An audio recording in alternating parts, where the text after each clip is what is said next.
সে আরেকবার দাবি করেছে আমি স্বপ্নে দেখেছি আমি আল্লাহ। ওনার কিতাব আয়না কামালাতে মির্জা, আয়নায়ে কামালাতে মির্জা 564 নম্বর পৃষ্ঠাতে লিখেছে আমি স্বপ্নে দেখেছি আমি আল্লাহ। নাউযুবিল্লাহি মিন যালিক। রাসূলের ব্যাপারে তার আকীদা, সে বলেছে মুহাম্মদুর রাসূলুল্লাহ শেষ নবী নয়, আমি শেষ নবী। হাকিকাতুন নবুওয়া নামক কিতাব 82 নম্বর পৃষ্ঠা। হযরতে ঈসা আলাইহিস সালাতু ওয়াস সালামের ব্যাপারে সে বলেছে যে ঈসা আলাইহিস সালাতু ওয়াস সালামের 3টি ভবিষ্যৎবাণী পূর্ণ হয়নি। ঈসা আলাইহিস সালাতু ওয়াস সালামের 3টি ভবিষ্যৎবাণী পূর্ণ হয়নি। আমি আপনাদের কাছে জিজ্ঞেস করতে চাই, নবীগণ যে ভবিষ্যৎবাণীর গুলো কথা বলেন, এগুলো কি তারা নিজেদের পক্ষ থেকে বলেন না আল্লাহর পক্ষ থেকে বলেন?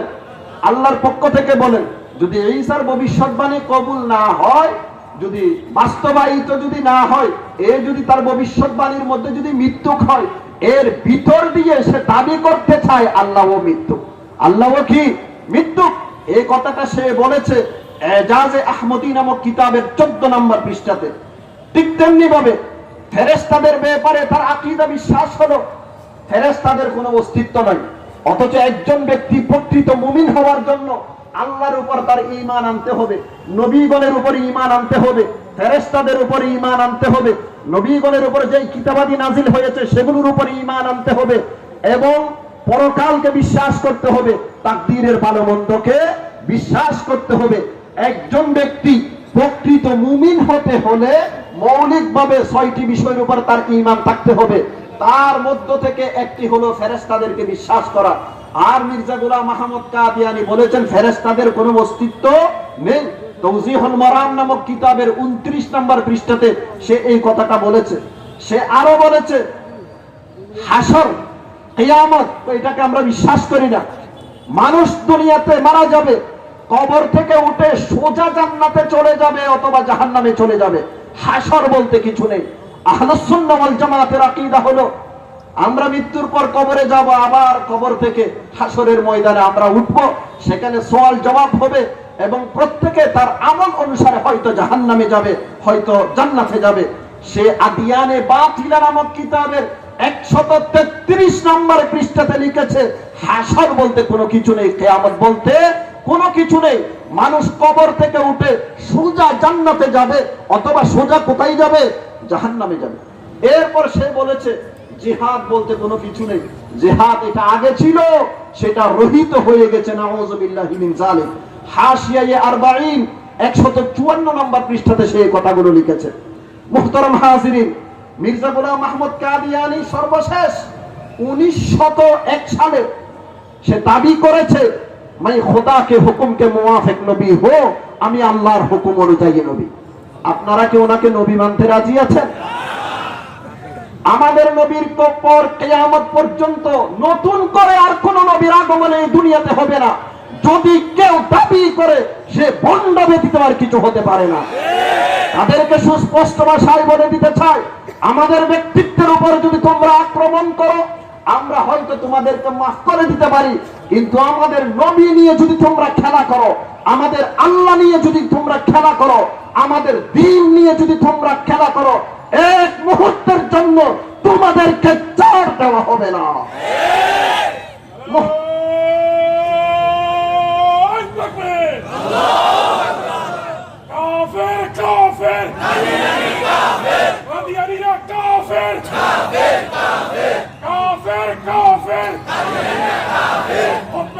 সম্মেলন জিন্দাবাদ জিন্দাবাদ জিন্দাবাদ জিন্দাবাদ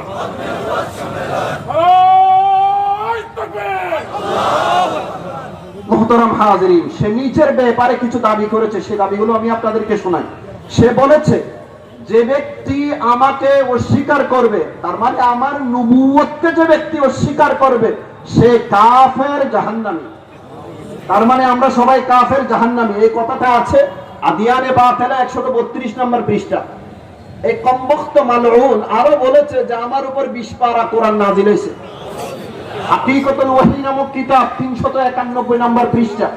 সে আরো বলেছে আমি হলাম যুলকারনাইন। নাউযুবিল্লাহি মিন যালিক। বারাহিনে আহমদিয়া নামক কিতাব 97 নম্বর পৃষ্ঠা। মুহতারাম হাজিরিন, মির্জা গোলাম আহমদ কাদিয়ানী সে ছিল ইংরেজদের চর, সে ছিল ইংরেজদের দালাল, এবং তার জীবনে সে যা মিথ্যাচার করেছে সব মিথ্যাচারকে যদি একত্রিত করা হয় ছোট বড় একটা কিতাব হয়ে যাবে, ছোট বড় একটা কিতাব হয়ে যাবে।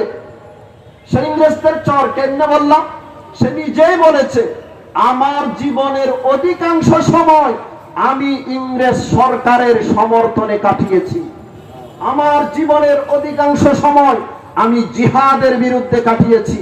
ইংরেজ সরকারের সমর্থনে এবং জিহাদের বিরোধিতা করে যেই সমস্ত বই পুস্তক এবং লিফলেটগুলো আমি রচনা করেছি, ছেপে আমি মানুষের কাছে বিতরণ করেছি, সবগুলোকে একত্রিত করলে 50টি আলমারি ভরে যেতে পারে।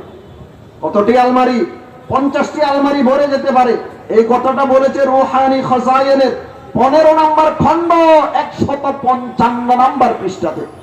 শুধু তাই নয়, সে বলেছে ইংরেজ সরকারের সমর্থনে আমি যা লিফলেট তৈরি করেছি, যা বই লিখেছি, তার সংখ্যা 50,000-এর চেয়ে বেশি। সে আরো বলেছে ইংরেজ সরকারের আন্ডারে যে নিরাপত্তা আমরা পাচ্ছি, মক্কা মদিনাতে আমাদের সেই নিরাপত্তা নেই, মক্কা মদিনাতে আমাদের সেই নিরাপত্তা নেই। এবং সে ছিল একজন মিথ্যুক কাযযাব। সে বলেছে আমার কাছে ওহী এসেছে যে আমার মৃত্যু হবে মক্কা বা মদিনাতে। তার জীবদ্দশায় সে মক্কা মদিনা চোখেও দেখেনি, মরা তো দূরের কথা। তার জীবদ্দশায় সে মক্কা মদিনা চোখেও দেখেনি, মরা তো দূরের কথা। মক্কা মদিনায় তার মৃত্যু হবে এই কথাটা সে বয়ান করেছে আত-তাযকিরা নামক কিতাবের 503 নম্বর পৃষ্ঠাতে। কত নম্বর পৃষ্ঠাতে? 503 নম্বর পৃষ্ঠাতে। আমার মৃত্যু হবে মক্কা মদিনাতে, আমার কাছে ওহী এসেছে।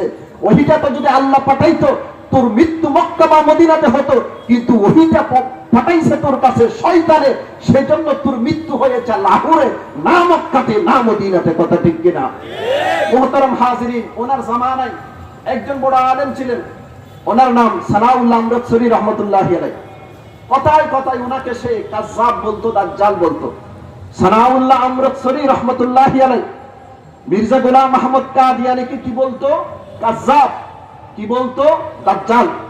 সে একদিন রাগ করে বলতেছে আমি যদি মিথ্যাবাদী হয়ে থাকি, আমার দাবির মধ্যে আমি যদি মিথ্যাবাদী হয়ে থাকি, তাহলে তোর জীবদ্দশায় আল্লাহ আমাকে মৃত্যু দান করুক।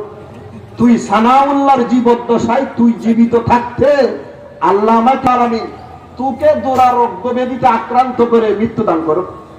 এই কথা বলার 1 বছর 1 মাস 11 দিন পর জটিল কলেরা রোগে আক্রান্ত হয়ে মির্জা গোলাম আহমদ কাদিয়ানী মারা গেছে।